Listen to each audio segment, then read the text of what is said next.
नमस्कार दोस्तों। तो चलिए कंटिन्यू करते हैं हिंदी साहित्य के प्रश्न उत्तर। पहला सवाल, तो यहाँ पे प्रश्न पूछा गया है, शिरीष की याद आई नामक ललित निबंध किसका माना जाता है। तो शिरीष की याद आई नामक ललित निबंध किसका माना जाता है, इसके लेखक का नाम क्या है। तो इसका सही उत्तर होगा आपका विद्यानिवास मिश्र।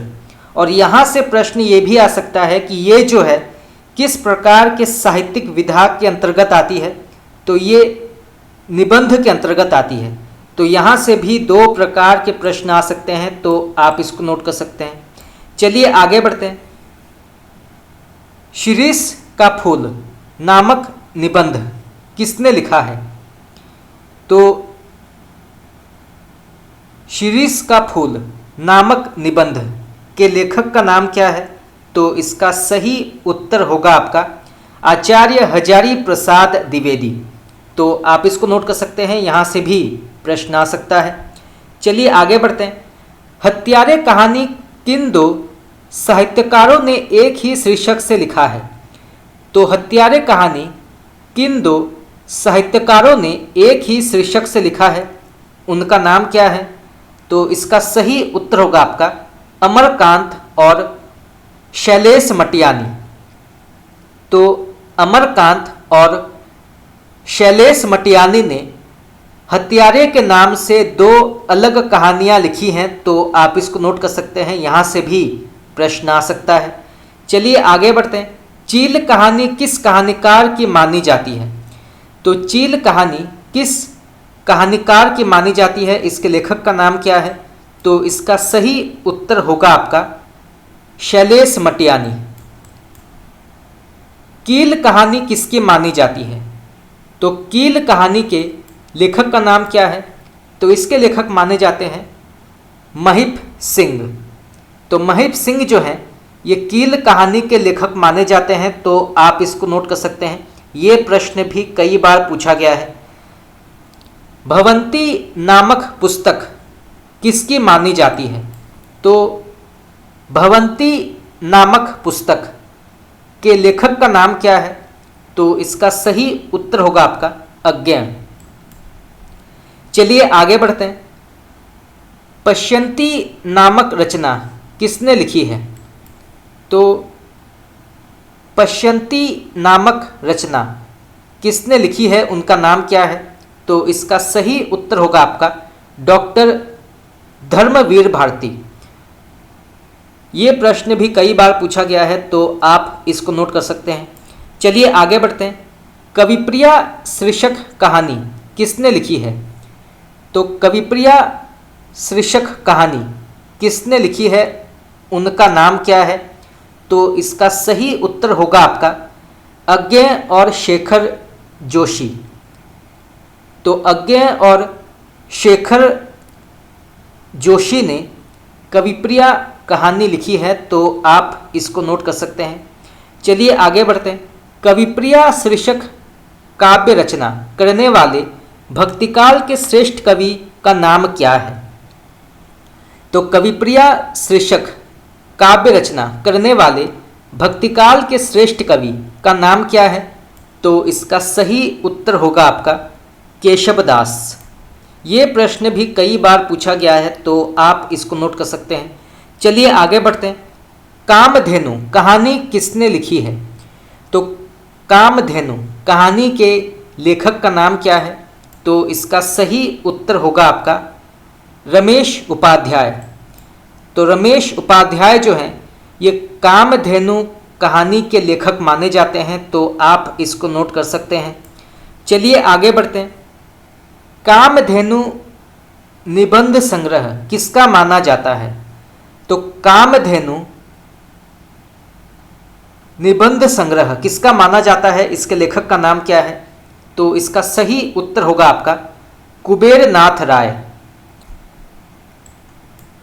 गोबर गणेश संहिता निबंध संग्रह लिखने वाले निबंधकार का नाम क्या है?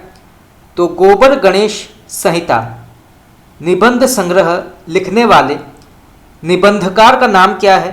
तो इसका सही उत्तर होगा आपका चंद्र शर्मा गुलेरी। तो ये प्रश्न भी कई बार पूछा गया है, तो आप इसको नोट कर सकते हैं। चलिए आगे बढ़ते हैं।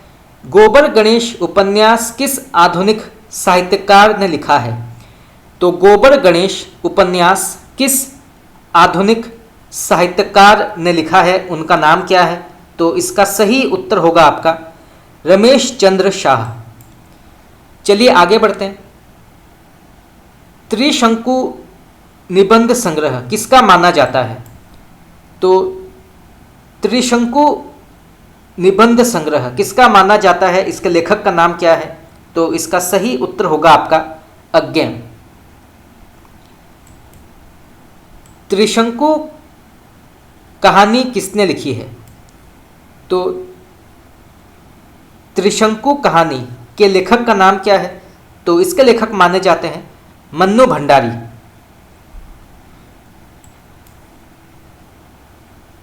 त्रिशंकु नाटक किसका माना जाता है? तो त्रिशंकु नाटक के लेखक का नाम क्या है? तो इसके लेखक माने जाते हैं ब्रजमोहन शाह।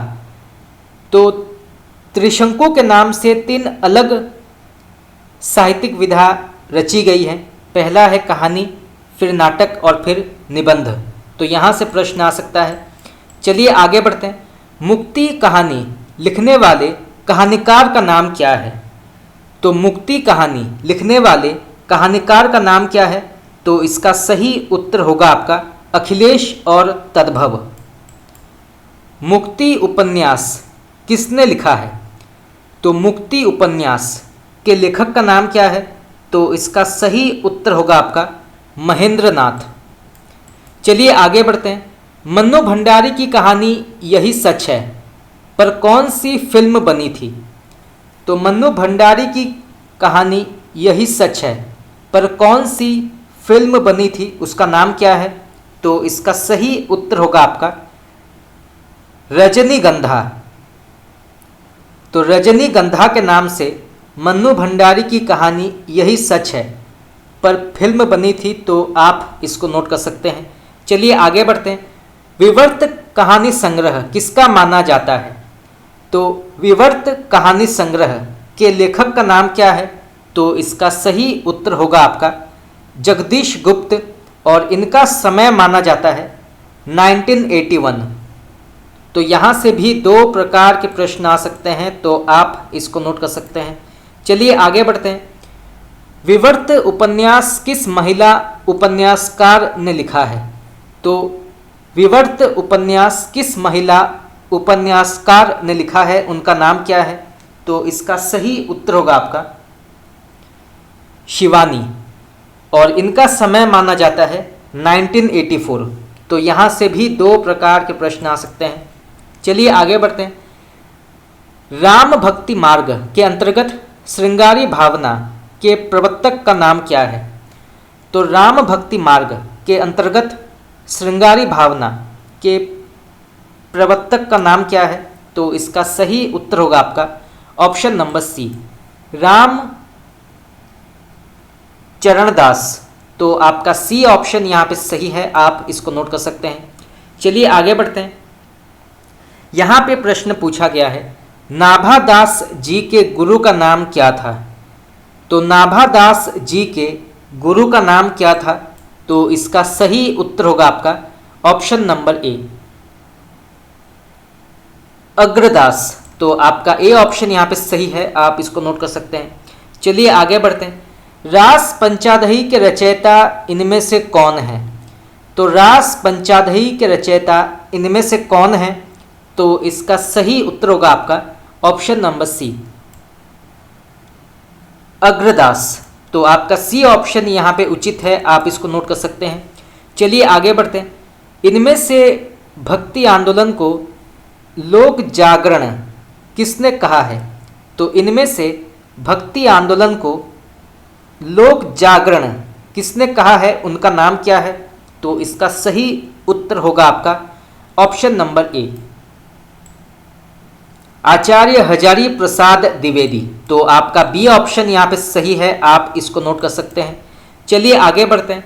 रामचरितमानस में वक्ता श्रोता युग्म कितने हैं? तो रामचरितमानस में वक्ता श्रोता युग्म कितने हैं? तो इसका सही उत्तर होगा आपका ऑप्शन नंबर डी, 4। तो आपका डी ऑप्शन यहाँ पे उचित है, आप इसको नोट कर सकते हैं। चलिए आगे बढ़ते हैं। चारहु फल मानत चारहु चणक को, ये पंक्ति किसकी मानी जाती है? तो चारहु फल मानत चारहु चणक को, तो इस पंक्ति के लेखक का नाम क्या है? तो इसका सही उत्तर होगा आपका option number B, Goswami Tulsidas. तो आपका बी ऑप्शन यहाँ पे उचित है। चलिए आगे बढ़ते हैं। 84 वैष्णवों की वार्ता के रचयिता का नाम क्या है? ये प्रश्न कई बार पूछा गया है, तो आप इसको नोट कर सकते हैं। तो 84 वैष्णवों की वार्ता के लेखक का नाम क्या है? तो इसका सही उत्तर होगा आपका ऑप्शन नंबर ए, गोकुल दास। तो आपका ए ऑप्शन यहाँ पे उचित है, आप इसको नोट कर सकते हैं। चलिए आगे बढ़ते हैं। अग्रदास की भक्ति किस भाव की मानी जाती है? तो अग्रदास की भक्ति किस भाव की मानी जाती है? तो इसका सही उत्तर होगा आपका ऑप्शन नंबर डी, माधुर्य भाव। तो आपका डी ऑप्शन यहाँ पे उचित है, आप इसको नोट कर सकते हैं। चलिए आगे बढ़ते हैं। पराधीन सपनेहु सुख नाही, ये उक्ति किसकी मानी जाती है? बहुत ही प्रसिद्ध ये कथन है, कई प्रतियोगी परीक्षाओं में ये पंक्ति पूछी गई है, तो आप इसको नोट कर सकते हैं।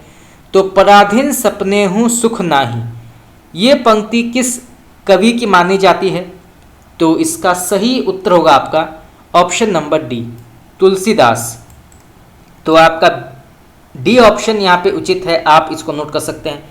चलिए आगे बढ़ते हैं। यहाँ पर भी एक पंक्ति दी गई है, तो बताना है ये पंक्ति जो है किस कवि के अंतर्गत आती है और ये पंक्ति किस काव्य ग्रंथ से लिया गया है। तो सबसे पहले पंक्ति पढ़ते हैं। मातु पिता जग जाई तजियो, विधिहु न लिखियो कुछ भाल भलाई। ये पंक्तियाँ तुलसीदास के किस काव्य ग्रंथ से ली गई है? तो फिर से पढ़ते हैं। मातु पिता जग जाई तजियो, विधिहु न लिखियो कुछ भाल भलाई। ये पंक्तियाँ तुलसीदास के किस काव्य ग्रंथ से ली गई है? तो इसका सही उत्तर होगा आपका ऑप्शन नंबर बी, कवितावली। तो आपका बी ऑप्शन यहाँ पे उचित है, आप इसको नोट कर सकते हैं। चलिए आगे बढ़ते हैं। यहाँ पर भी एक पंक्ति दी गई है, तो बताना है इस पंक्ति के लेखक का नाम क्या है और ये पंक्ति जो है किस काव्य ग्रंथ के अंतर्गत आती है। तो सबसे पहले पंक्ति पढ़ते हैं, बहुत ही प्रसिद्ध पंक्ति है, कई बार नेट में ये पंक्ति पूछी गई है।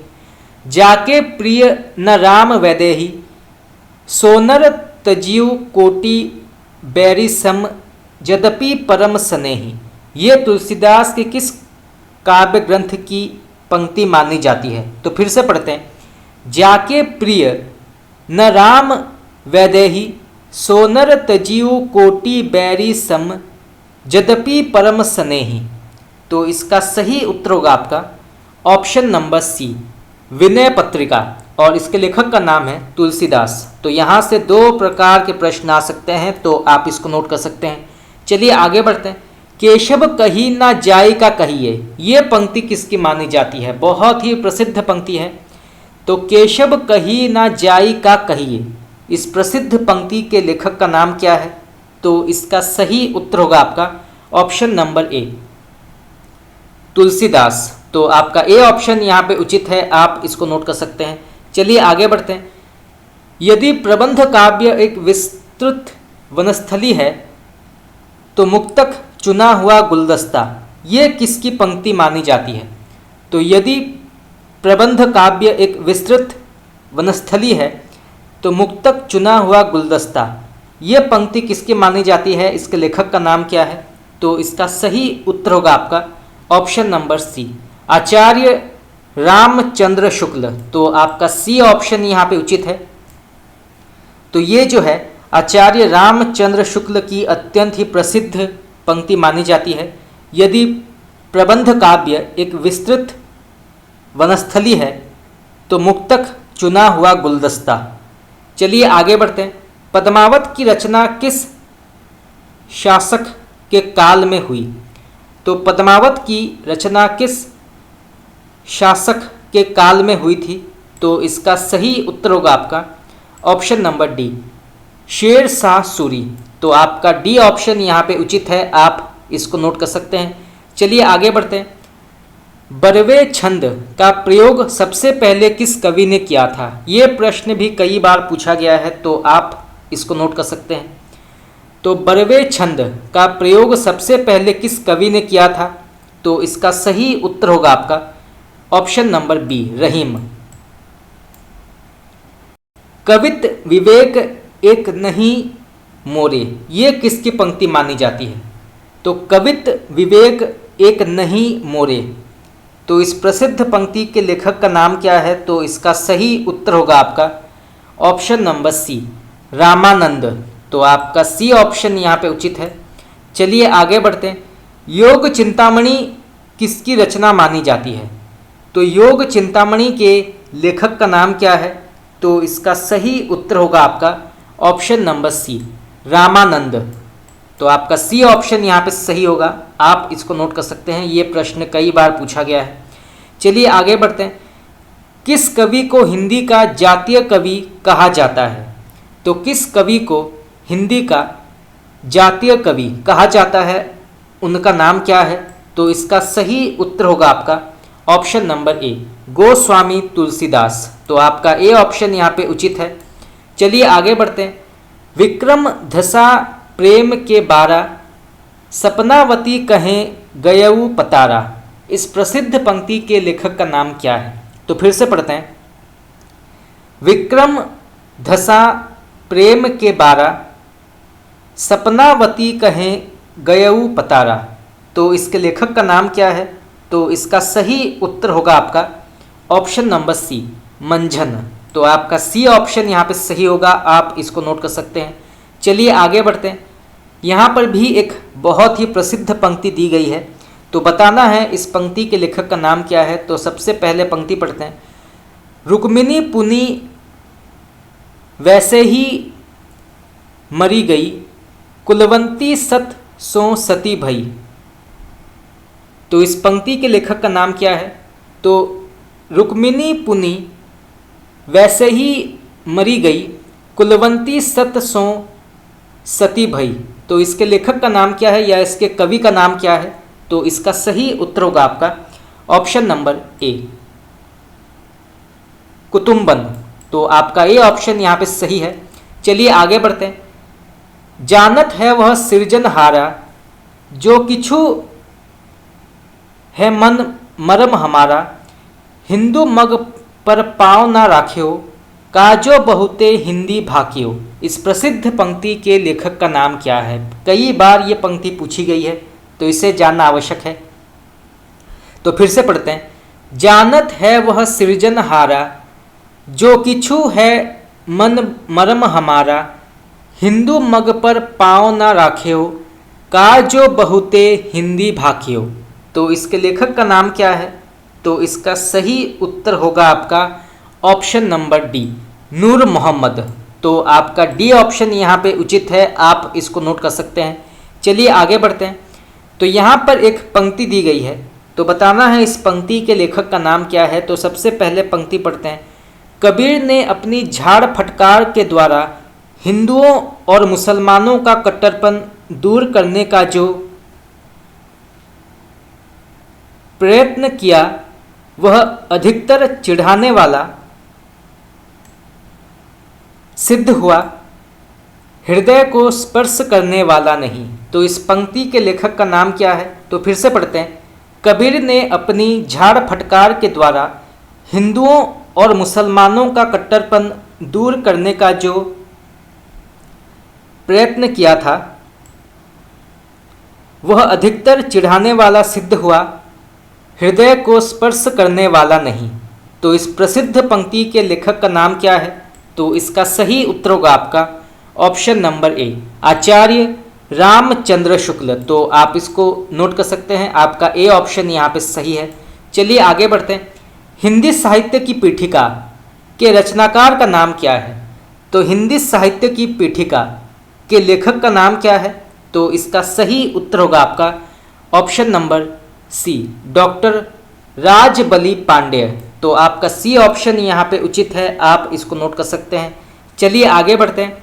नल दमयंती प्रेमाख्यान काव्य के लेखक का नाम क्या है? तो नल दमयंती प्रेमाख्यान काव्य के रचनाकार का नाम क्या है या इसके लेखक का नाम क्या है?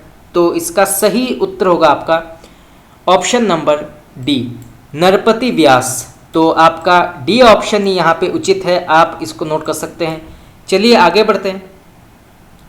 छिताई वार्ता जो कि कल्पना और इतिहास का अद्वितीय ग्रंथ है के रचनाकार का नाम क्या है? तो छिताई वार्ता जो कि कल्पना और इतिहास का अद्वितीय ग्रंथ है, इसके लेखक का नाम क्या है? तो इसका सही उत्तर होगा आपका ऑप्शन नंबर सी, नारायण दास। तो आपका सी ऑप्शन यहाँ पे उचित है, आप इसको नोट कर सकते हैं। चलिए आगे बढ़ते हैं। शिव सिंह सेंगर तथा ग्रियर्सन के इतिहास ग्रंथों को वृत्त संग्रह किसने कहा है? तो शिव सिंह सेंगर तथा ग्रियर्सन के इतिहास ग्रंथों को वृत्त संग्रह कहने वाले इतिहासकार का नाम क्या है? तो इसका सही उत्तर होगा आपका आचार्य रामचंद्र शुक्ल। तो आप इसको नोट कर सकते हैं। चलिए आगे बढ़ते हैं। हिंदी साहित्य के इतिहास का इतिवृत्तात्मक और तुलनात्मक लेखन किस ग्रंथ में हुआ है? तो हिंदी साहित्य के इतिहास का इतिवृत्तात्मक और तुलनात्मक लेखन किस ग्रंथ में हुआ है, उसका नाम क्या है? तो इसका सही उत्तर होगा आपका मिश्र बंधु विनोद। तो आप इसको नोट कर सकते हैं। चलिए आगे बढ़ते हैं। हिंदी साहित्य के विकास क्रम का निर्धारण चारण काव्य, धार्मिक काव्य, प्रेम काव्य और दरबारिक काव्य माना जाता है, या किसने निर्धारित किया है? तो हिंदी साहित्य के विकास क्रम का निर्धारण चारण काव्य, धार्मिक काव्य, प्रेम काव्य और दरबारिक काव्य किसने माना है? तो इसका सही उत्तर होगा आपका जॉर्ज ग्रियर्सन ने। चलिए आगे बढ़ते हैं। हिंदी साहित्य का इतिहास दर्शन के लेखक का नाम क्या है? तो हिंदी साहित्य का इतिहास दर्शन के लेखक का नाम क्या है? तो इसका सही उत्तर होगा आपका नलिन विलोचन शर्मा। तो आप इसको नोट कर सकते हैं, यहाँ से भी कई बार प्रश्न पूछा गया है। चलिए आगे बढ़ते हैं। हिंदी के विधेयवादी साहित्य इतिहास के आदम प्रवर्तक शुक्ल जी नहीं ग्रियर्सन हैं, ये कथन किसका माना जाता है? तो हिंदी के विधेयवादी साहित्य इतिहास के आदम प्रवर्तक शुक्ल जी नहीं ग्रियर्सन हैं। तो इस प्रसिद्ध कथन के लेखक का नाम क्या है? तो इसका सही उत्तर होगा आपका नलिन विलोचन शर्मा।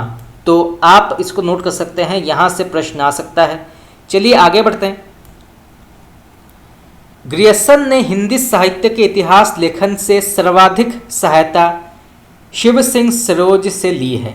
तो यहाँ से प्रश्न यह आ सकता है कि ग्रियर्सन ने हिंदी साहित्य के इतिहास लेखन में सर्वाधिक सहायता किस ग्रंथ से ली है, उसका नाम क्या है? तो इसका सही उत्तर होगा आपका शिव सिंह सरोज। तो आप इसको नोट कर सकते हैं।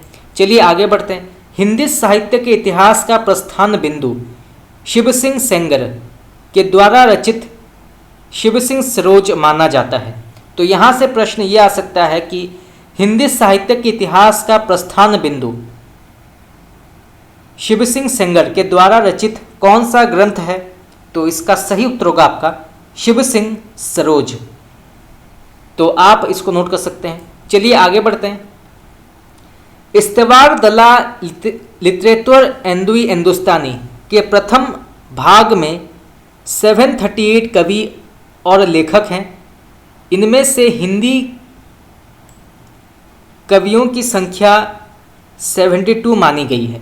तो यहाँ से प्रश्न यह आ सकता है कि इस्तेवार दला लिटरेचर एंदुई हिंदुस्तानी के प्रथम भाग में 738 कवि और लेखक हैं। इनमें से हिंदी कवियों की संख्या कितनी मानी जाती है? तो इसका सही उत्तर होगा आपका 72। तो आप इसको नोट कर सकते हैं, यहाँ से प्रश्न आ सकता है। चलिए आगे बढ़ते हैं। हिंदी साहित्य के इतिहास के सबसे पहले लेखक गारसा दा तासी माने जाते हैं। कालिदास हजारा के लेखक का नाम क्या है? तो कालिदास हजारा के लेखक का नाम क्या है? तो इसके लेखक माने जाते हैं कालिदास त्रिवेदी। तो आप इसको नोट कर सकते हैं। चलिए आगे बढ़ते हैं।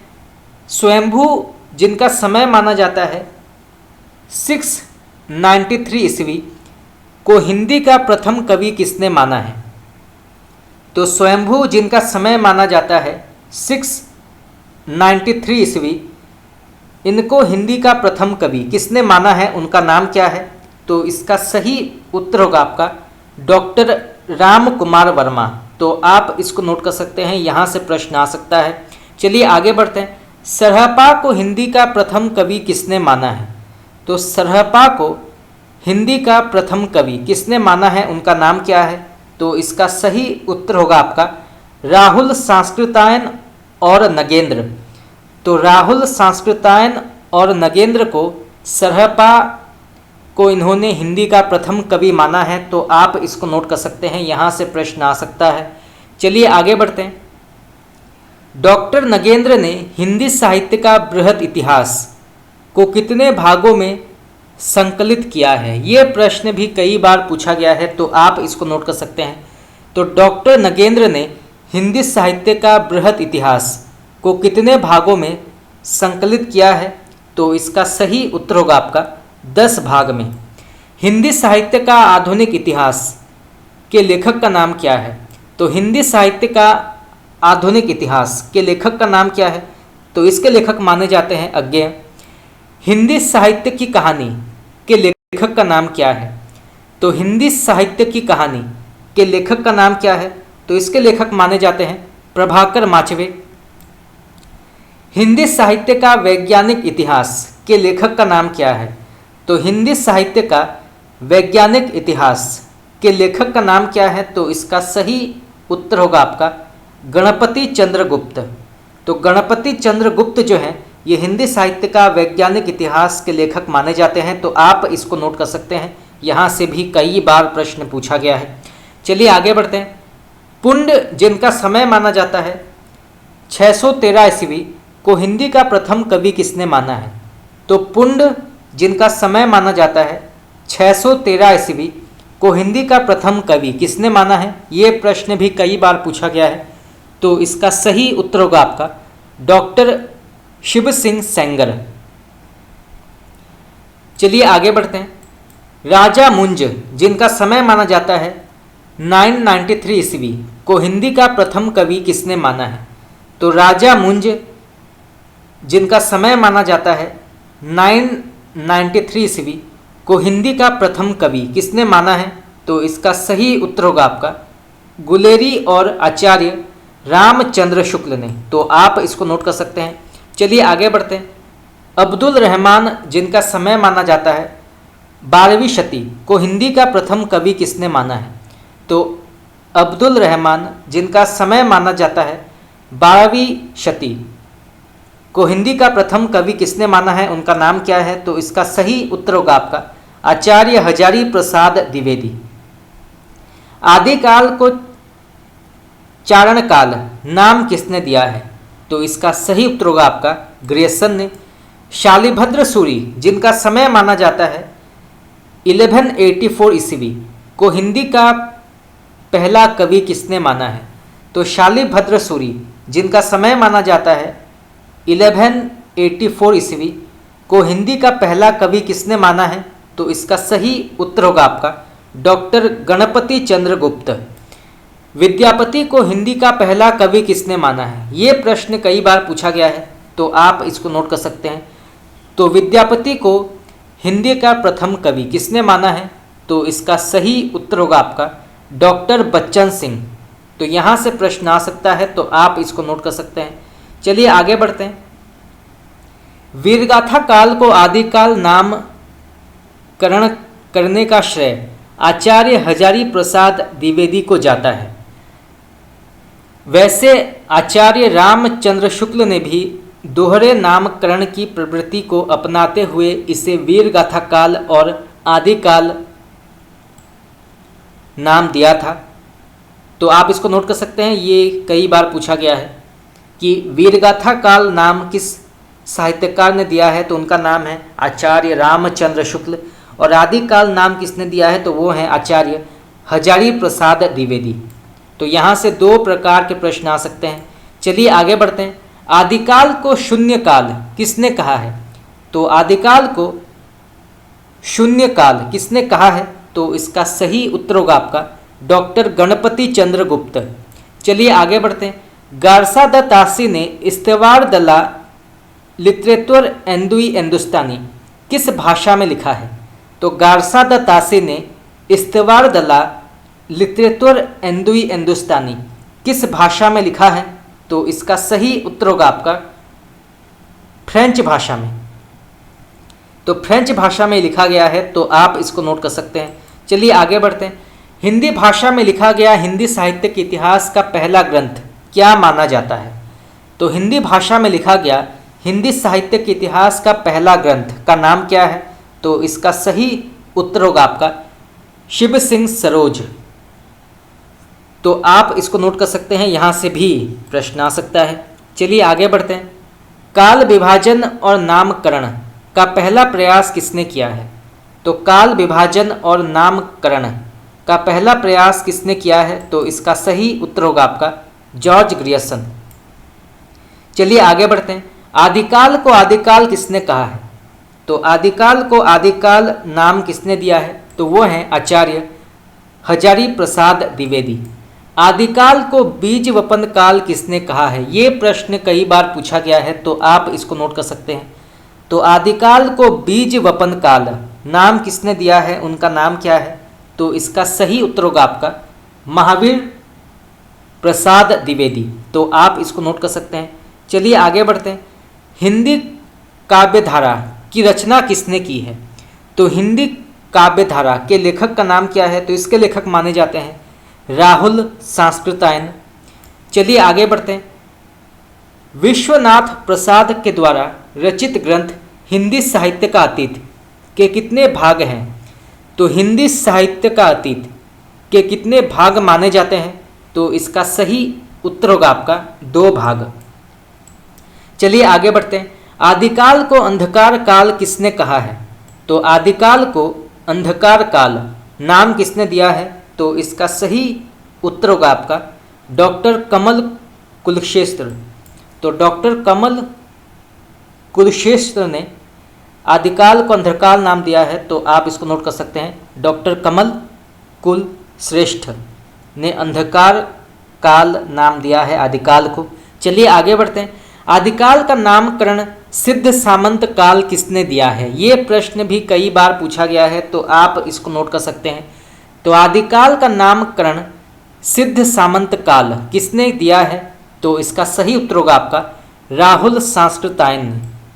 आदिकाल को वीरकाल की संज्ञा किसने दी है, तो आदिकाल को वीरकाल की संज्ञा किसने दी है, उनका नाम क्या है, तो वो है विश्वनाथ प्रसाद मिश्र। वैसे वीरगाथा काल और वीरकाल में कुछ अंतर नहीं है, दोनों एक ही हैं, परंतु यहाँ से प्रश्न आता है।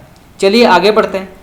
मिश्र बंधु विनोद इतिहास खंड के कितने भाग हैं, तो मिश्र बंधु विनोद इतिहास खंड के कितने भाग हैं, तो इसका सही उत्तर होगा आपका 4 भाग हैं। चंद बरदाई को छप्पय का राजा कहा जाता है, तो यहाँ से प्रश्न कई बार पूछा गया है कि आदिकाल के किस कवि को छप्पय का राजा कहा जाता है, तो इसका सही उत्तर होगा आपका चंद बरदाई।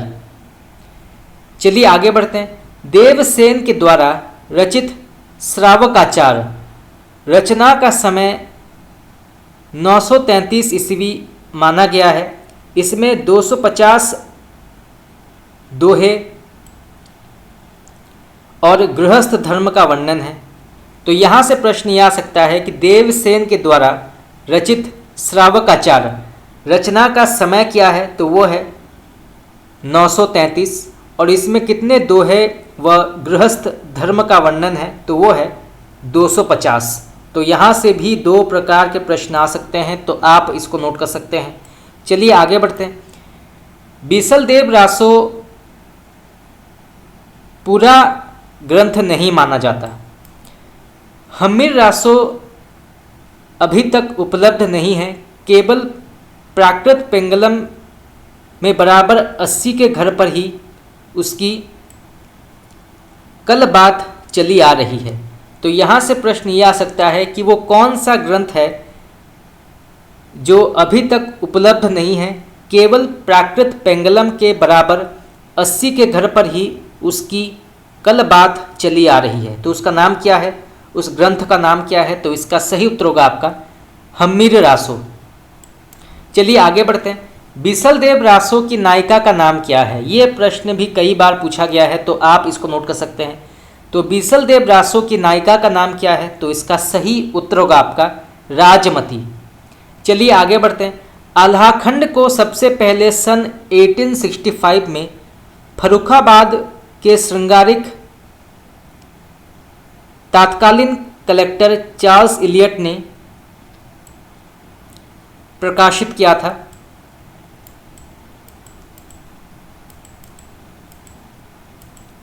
तो यहाँ से प्रश्न ये आ सकता है कि किसने जो है आल्हाखंड का सबसे पहले सन 1865 में फर्रुखाबाद में इसको, या फर्रुखाबाद के किस व्यक्ति ने इसको प्रकाशित किया था? तो वो हैं फर्रुखाबाद के तत्कालीन कलेक्टर चार्ल्स इलियट। तो आप इसको नोट कर सकते हैं। चलिए आगे बढ़ते हैं। परमाल रासो वीर रस प्रधान रचना मानी जाती है। तो यहाँ से प्रश्न ये आ सकता है कि परमाल रासो किस रस के अंतर्गत आती है? तो ये जो है वीर रस के अंतर्गत आती है। तो आप इसको नोट कर सकते हैं। चलिए आगे बढ़ते हैं। पृथ्वीराज रासो का प्रधान रस वीर तथा इसका सहयोगी रस श्रृंगार है। तो यहाँ से प्रश्न ये आ सकता है कि पृथ्वीराज रासो का प्रधान रस क्या है और इसका सहयोगी रस क्या है? तो वो है वीर और श्रृंगार। तो यहाँ से भी दो प्रकार के प्रश्न आ सकते हैं। चलिए आगे बढ़ते हैं। आदिकाल के प्रधान साहित्यिक प्रवृत्ति वीर गाथात्मक मानी जाती है। तो यहाँ से प्रश्न ये आ सकता है कि आदिकाल के प्रधान साहित्यिक प्रवृत्ति क्या मानी जाती है? तो वो है वीर गाथात्मक। चलिए आगे बढ़ते हैं। रासो ग्रंथों में पृथ्वीराज रासो सर्वाधिक विवादित ग्रंथ मानी जाती है। तो यहाँ से प्रश्न ये आ सकता है कि रासो ग्रंथों में सबसे अधिक या सर्वाधिक विवादित ग्रंथ का नाम क्या है? तो इसका सही उत्तर होगा आपका पृथ्वीराज रासो। चलिए आगे बढ़ते हैं।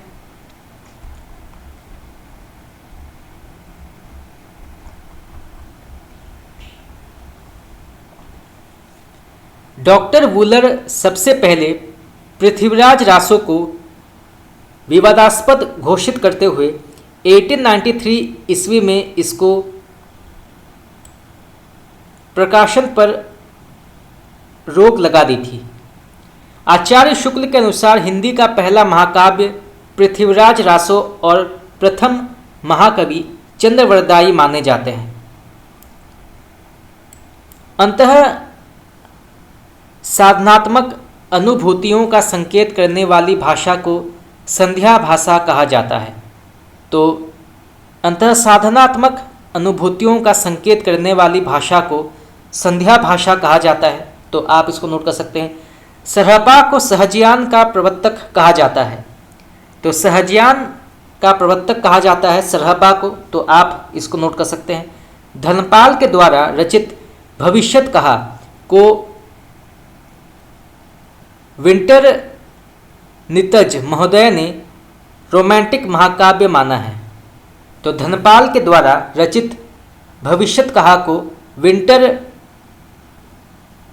नितंज महोदय ने रोमांटिक महाकाव्य कहा है। तो आप इसको नोट कर सकते हैं। यहाँ से भी प्रश्न आ सकता है। चलिए आगे बढ़ते हैं।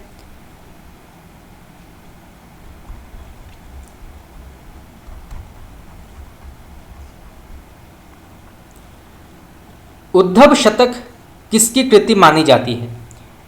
तो उद्धव शतक किसकी कृति मानी जाती है, इसके लेखक का नाम क्या है, तो इसका सही उत्तर होगा आपका जगन्नाथ दास रत्नाकर। तो आप इसको नोट कर सकते हैं।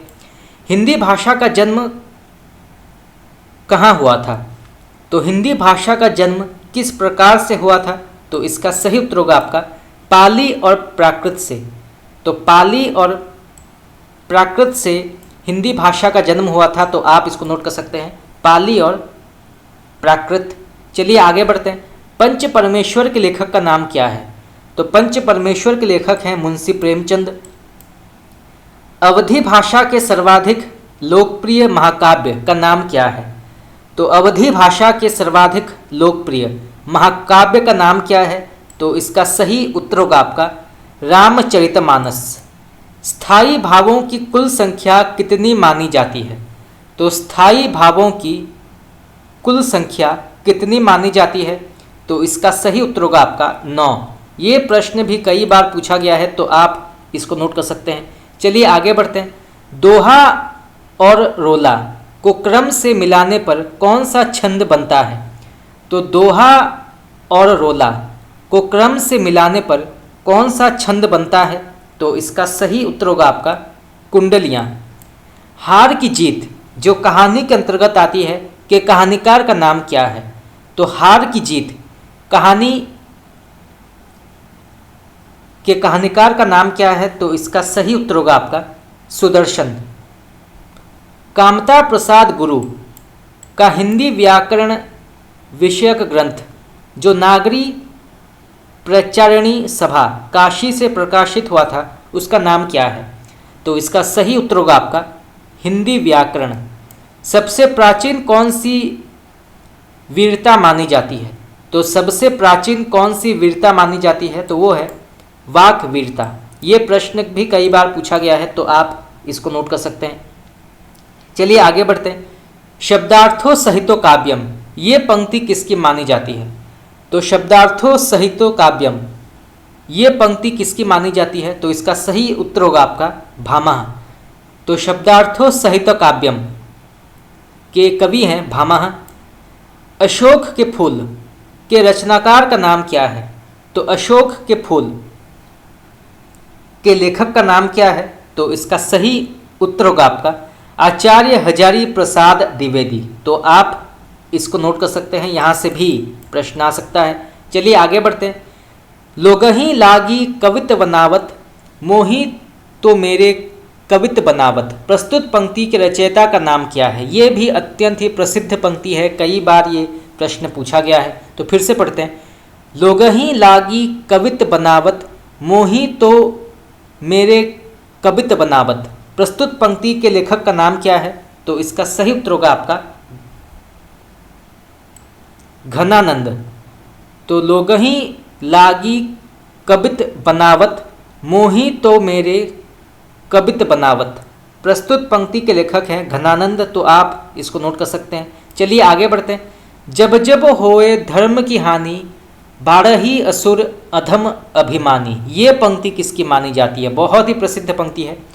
तो जब जब होए धर्म की हानि, बारही असुर अधम अभिमानी, तो इस पंक्ति के लेखक का नाम क्या है, तो इसका सही उत्तर होगा आपका तुलसीदास। हिंदी की मूल उत्पत्ति किससे हुई है, तो हिंदी भाषा की मूल उत्पत्ति किससे मानी जाती है, तो इसका सही उत्तर होगा आपका वैदेही या वैदिक संस्कृत। तो वैदिक संस्कृत से हिंदी की मूल उत्पत्ति मानी जाती है, तो आप इसको नोट कर सकते हैं। चलिए आगे बढ़ते हैं। आत्मनिर्भरता निबंध के लेखक का नाम क्या है, तो आत्मनिर्भरता निबंध के लेखक का नाम क्या है, तो इसका सही उत्तर होगा आपका बालकृष्ण भट्ट। ठेले पर हिमालय किसकी रचना मानी जाती है, ठेले पर हिमालय किसकी रचना मानी जाती है, तो इसका सही उत्तर होगा आपका डॉक्टर धर्मवीर भारती। रानी केतकी की कहानी के रचयिता का नाम क्या है, ये प्रश्न भी कई बार पूछा गया है। तो रानी केतकी की कहानी के रचयिता का नाम क्या है, तो इसका सही उत्तर होगा आपका इंशा अल्लाह खां। यह प्रेम को पंथ कराल महा, तरवारी की धार पे धावनो है नामक पंक्ति किस कवि द्वारा लिखी गई है? यह प्रेम को पंथ कराल महा तरवारी की धार पे धावनो है नामक पंक्ति किस कवि के द्वारा लिखी गई है, उनका नाम क्या है? तो इसका सही उत्तर होगा आपका बोधा। तो बोधा इसके लेखक हैं, तो आप इसको नोट कर सकते हैं। चलिए आगे बढ़ते हैं। हिंदी भाषा में कितने वचन होते हैं? तो ये 2 वचन होते हैं। भारत मित्र पत्र जो कलकत्ता से सन 1934 में प्रकाशित हुआ था के संपादक का नाम क्या है? तो भारत मित्र पत्र जो कलकत्ता से सन 1934 में प्रकाशित हुआ था के संपादक का नाम क्या है? तो इसका सही उत्तर होगा आपका रुद्रदत्त शर्मा। तो आप इसको नोट कर सकते हैं, यहाँ से भी प्रश्न आ सकता है। चलिए आगे बढ़ते हैं। ज्ञानपीठ पुरस्कार किस क्षेत्र में श्रेष्ठ कार्य के लिए दिया जाता है? तो इसका सही उत्तर होगा आपका साहित्य। चलिए आगे बढ़ते हैं। आकाशदीप कहानी के लेखक का नाम क्या है? तो इसके लेखक हैं जयशंकर प्रसाद। कामायनी किसकी रचना मानी जाती है? तो कामायनी किसकी रचना मानी जाती है, इसके लेखक का नाम क्या है? तो इसके लेखक हैं जयशंकर प्रसाद। तोड़ती पत्थर कैसी कविता मानी जाती है? ये प्रश्न भी कई बार पूछा गया है, तो आप इसको नोट कर सकते हैं। तो तोड़ती पत्थर कैसी कविता मानी जाती है? तो ये जो है यथार्थवादी कविता मानी जाती है। निराला को कैसा कवि माना जाता है? तो निराला को कैसा कवि माना जाता है? तो इनको जो है क्रांतिकारी कवि माना जाता है। भक्तिकाल की रामाश्रयी शाखा में निम्नलिखित में से कौन से कवि हैं? तो इसका सही उत्तर होगा आपका गोस्वामी तुलसीदास।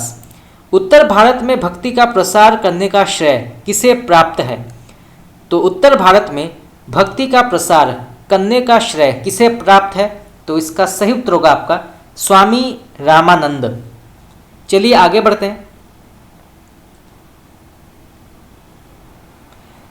हिंदी साहित्य का 9वां रस कौन सा माना जाता है?